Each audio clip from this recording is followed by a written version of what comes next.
So I thought the whole Galaxy Z Fold 8 Wide idea was unnecessary until someone actually built one, and now I'm convinced this is the fold people actually want. Let me explain. What's up guys, Sal here. So a Korean YouTuber named TechMong built a Z Fold 8 Wide completely from scratch using real hardware components, including the hinge from the Fold 7, an actual aluminum frame, and more. To the point where it genuinely looks like something Samsung themselves could have announced at Unpacked. Sure, it's not a functional unit, but I'll leave his video linked below because it's worth watching. But man, this thing looks incredible. It's one thing seeing renders online, but watching the phone physically exist, even as a dummy unit, changes everything. The proportions instantly make more sense, usability looks way better, and for the first time, the wide idea stops feeling like a gimmick. Honestly, because of how wide it is, I thought one-handed usability on the cover screen would be terrible, but as you can see, it actually looks completely manageable.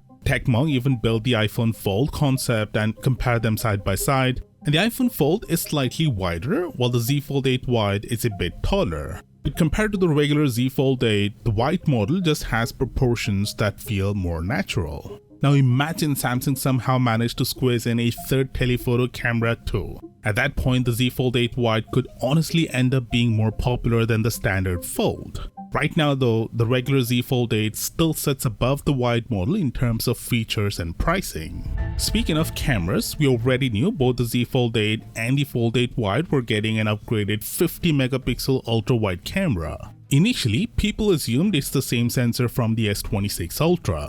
Apparently, it's not. According to Isuniverse, this is actually the next generation ultra-wide camera planned for the S27 Ultra. But Samsung is debuting it first on the Fold lineup. We still don't know the exact specs, but the resolution is expected to stay the same at 50 megapixels. Most likely the improvements come from a newer and larger sensor, which honestly matters way more than just chasing megapixel numbers. Next up, Samsung basically leaked the Z Fold 8 and Fold 8 Wide themselves. These images were discovered inside One UI 9, although at this point there aren't really many surprises left. We already know what these devices look like. Now if you're excited about Samsung making a wider Fold 8, then this gets even more interesting. Samsung is apparently also exploring a wide version of the trifold. Basically, imagine the cover display of the Z Fold 8 Wide unfolding into an absurdly massive main screen. If the original trifold was an extension of the Fold 7 philosophy, then this would basically be the evolution of the Fold 8 Wide. That said, this is just a patent at the moment, and patents don't guarantee anything. Companies file hundreds of them constantly, and most never become real products. But honestly, I think Samsung is waiting to see how successful the Fold 8 Wide becomes first. If demand is there, then it's probably not a matter of if we see a wide trifold, but when.